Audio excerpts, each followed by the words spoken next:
Well, it's Saturday. It's a cold, rainy day. I won't be able to fly this weekend, it looks like, so I'm making some changes. The last time I flew, I set my return to launch position out in this field because I wanted it in front of me. At a AMA field, you can't fly behind the flight line, so you cannot fly behind yourself. I don't like that, but it's been that way for 50 years with the AMA. I was a member of a club. I'm still considering going back, so I'm trying to do things so that I won't get in trouble with those flyers. So what I had done is this field from the point where you park at the end of the road there to, let's change this to miles real quick, to from flight point, oops, wrong circle, to from where you fly to the tree line is 0.35 miles. Quite a bit of distance there. So what I did when I set up is I said, I'm going to go halfway there and create a rally point. So I decided to create the rally point right here. It's not quite halfway, but it was a good mark in the field to hit. So that is actually 0.15 miles from the fly point, which is pretty far away in truth. And I knew that would keep it out in front of me, circling.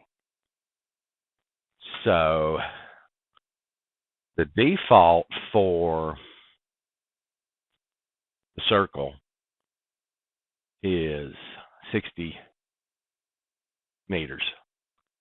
Okay, meters and yards are not exactly the same thing. I understand that, but I kind of picture them in my mind when I'm thinking about 100 meters. I think of it as 100 yards. It isn't. I think it's 109 yards in truth, but it's close.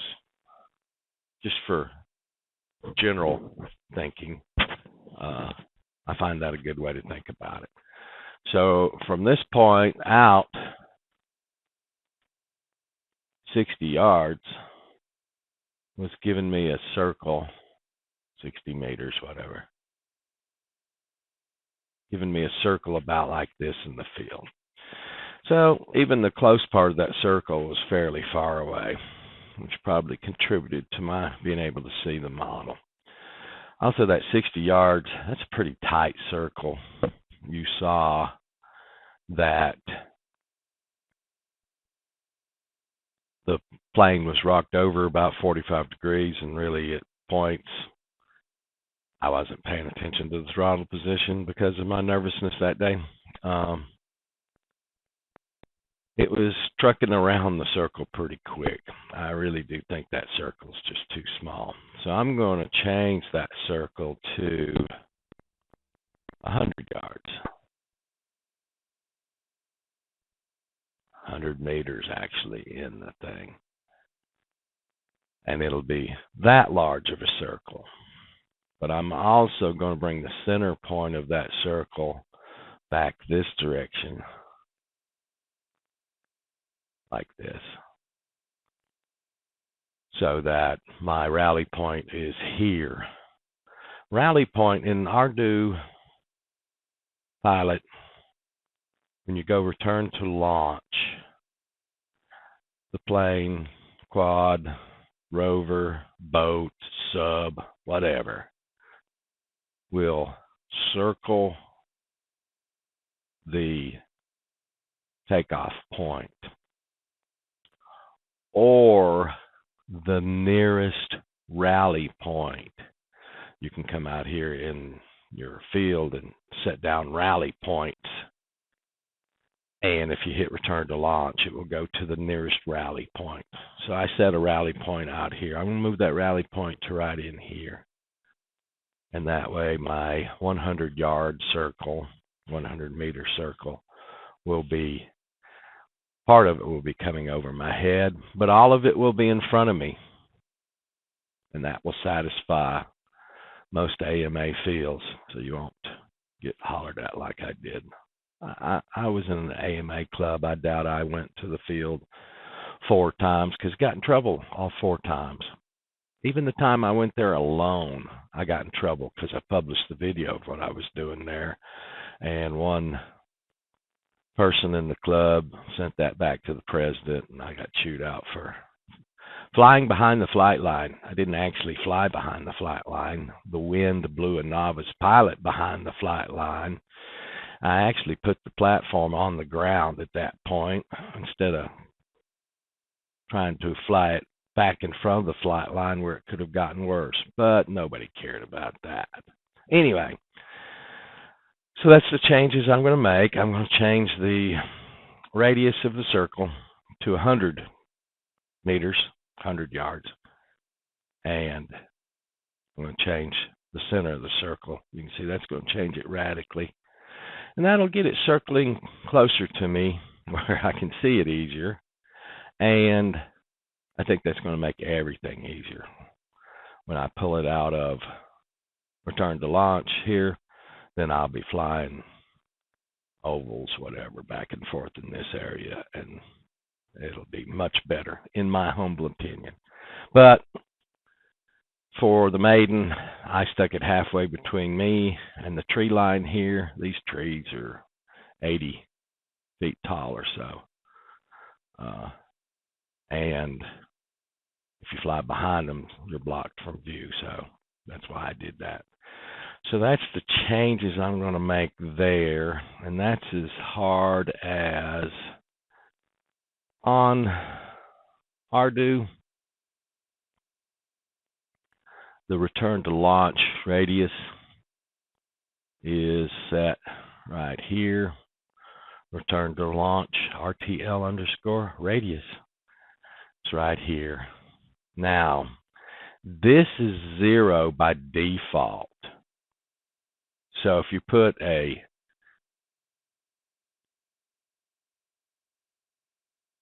number in here for meters, whatever, it will follow that. It will go clockwise. If it's a positive number, if you put the same number in there with a minus in front of it, making it a negative number, it will rotate counterclockwise in the sky. So because this is 0, as it says out here, if this is 0, then waypoint waypoint loiter radius is used. And that's down here at the bottom, of course. These are in alphabetical order, by the way. So this is the waypoint loiter radius. Now I would set that to 100 meters. But technically, if you come in here, so 60 meters was technically 65-yard radius. 100 meters is technically 109 yards. So if I want 100 yards exactly, I'm going to set 91.44 in that perimeter. So I'm going to come in here and what was that? 91.44. That's what it was. 91.44. So I'm going to set 91.44 here and hope it takes decimals. This shows whole numbers, so fine. We'll just drop that back to 91 just to be safe. No need to get the math extremely complex. So 91 meters, which would be about 100 yards. Okay, if we want to look at that. Exactly 91 meters is 99.5188 yards. So that will give me a larger circle. It won't have to be as high a speed to keep it flying well. So that's one change I'm making, and why.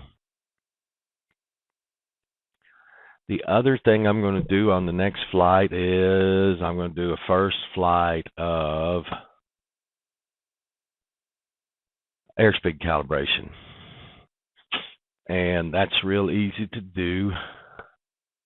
And what we do here is we come up here to airspeed auto calc.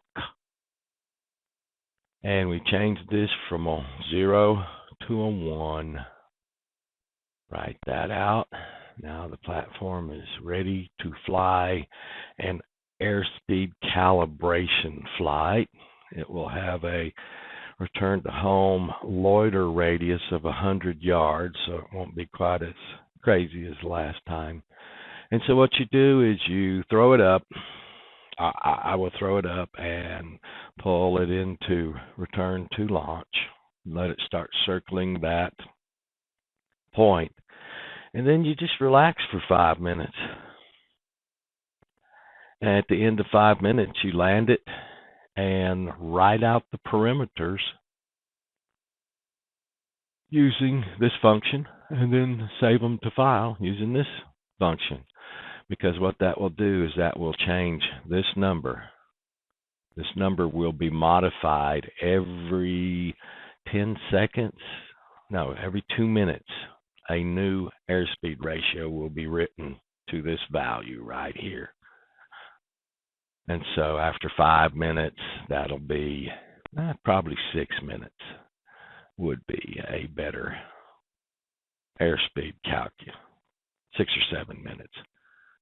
So that'll give it 3 updates of the airspeed ratio, and then whatever this number changes to after that flight, into that flight, will be written out and it will be forever used again. So I'll have a accurately calibrated airspeed sensor, in my humble opinion, at that point. And also when you come back in and do the right parameters to actually save this value away, you also come back in here and change this from a 1 back to a 0, just like that. Right after that little 6 or 7 minute flight, I'm going to change one of my modes, probably stabilize to autotune, and do an autotune flight, which means I go out, probably go up to about 200-300 feet, and then horse the sticks around from side to side until the flight controller tells me it has tuned the roll axis, and then I'll horse it forward and backwards, up and down, until the flight controller tells me it's tuned the pitch axis. Again, when you come back and land from that, these values right here, the PID on the roll axis, these values will be changed. Those are also sort of low, already sort of low. I think the default is 1. I didn't have auto tune on, so I'm not quite sure why those are that low. I honestly think the default is 1. The new default may be 8.8, 0.08 actually. And also the pitch, PIDs right here, will be auto-tuned. And that should give me pretty much a functioning platform. I can then, after I land on the auto-tune flight, I will again do right perimeters. So these new values for the roll and pitch PIDs will be written out. I'll just come in here and write those perimeters and then save them to file on my ground station, and that should be all I really need to do to the Mini Talon except fly it. Little disappointed today. The parts did not come for the Sky Hunter yesterday. I've checked the tracking number, and I don't think they're going to come today either. So the changing out of the servo motor in the Sky Hunter and then Maiden in the Sky Hunter is delayed, out of my control. But I'll be doing that very, very soon. And also, these changes I've just discussed with our new plane will be done. I'll tune the Mini Talon. It shouldn't take 7 minutes to calibrate the airspeed sensor. And then I don't know how long it'll fly on that battery yet. I estimate it'll fly 30, 40 minutes. That's just a layman's estimate. I would say the auto-tune will be, I bet it won't take 3 or 4 minutes, honestly, from what I've watched of people auto-tuning on YouTube. And I'll fly out the rest of that battery just on a joyride, so to speak. And then, like I say, when I land it, before I power down, I will write the perimeters out so I get those new PID values that the auto-tune does. So that's the plans for the future. I can't tell you when, because right now the fronts have come through and it's pretty much rainy and foggy outside. I don't fly in fog. That comes from my old days of flying light aircraft. It isn't that you can't see the platform, it's the moisture. Moisture can cause bad problems to your instruments. Just not something private pilots do. So I'm just not going to do it with my platforms. I've seen people do it, get away with it. I've seen people do it, and their camera lens actually got moisture inside of it, and the next thing they knew, they couldn't see the fly. And then they had trouble for weeks after that getting the moisture out of their camera lens. It just depends on how well the lens is sealed. But I don't do it.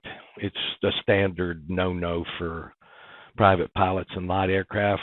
Do not fly through clouds. No. Do not fly through fog. No. And of course, we do it. If you're instrument rated, you can fly in rain.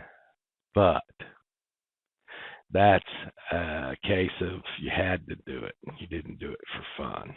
So it's not a good choice to fly in rain or fog. So I don't know when that'll clear up around here. I imagine it might clear up tomorrow. And I may go out and do these flights tomorrow. I have no idea. I'm going to do them as soon as possible. I've been solving some other problems. I think I may have a little 12-inch monitor that I can use for flying FPV, seeing I can't use goggles. I'm going to try to use that for the auto-tune flight. So there's some changes going on with that, because this line of sight stuff, I don't find it to be fun at all.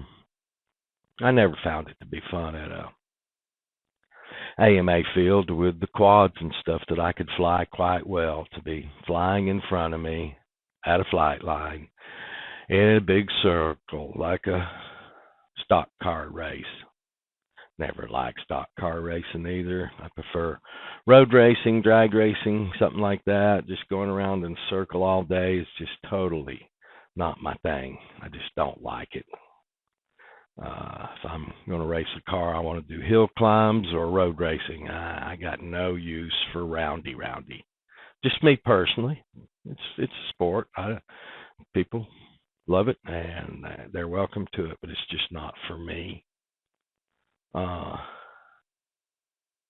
So I need to get in the cockpit, so to speak, with the FPV, looking out the camera that I spent so much time, money, and love and suffering the weight of that big 70-gram servo so I could get exactly what I wanted on a pan and tilt.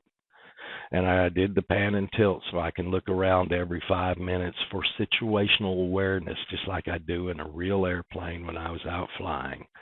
Every 5 minutes or so, you just look around, 360 all around you to see what's flying around you.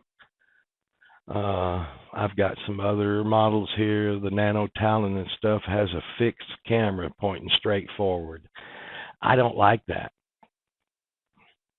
I probably can't change it on the Nano Talon, but I just don't like that. It makes me kind of nervous not to have the situational awareness of what's going on around me. A hospital helicopter can come up at any time from a wreck anywhere on the surface of the planet and suddenly be right there with you. Doesn't hurt to have the ability to look around 360 every 5 minutes with a timer on my radio that tells me all I have to do is reach up and turn a potentiometer and take a short look around. It won't take 20, 30 seconds, but that's the way I want to fly. Okay, so not much else going on here because I don't have any parts. So with that, I will say thank you, and I'll see you again soon.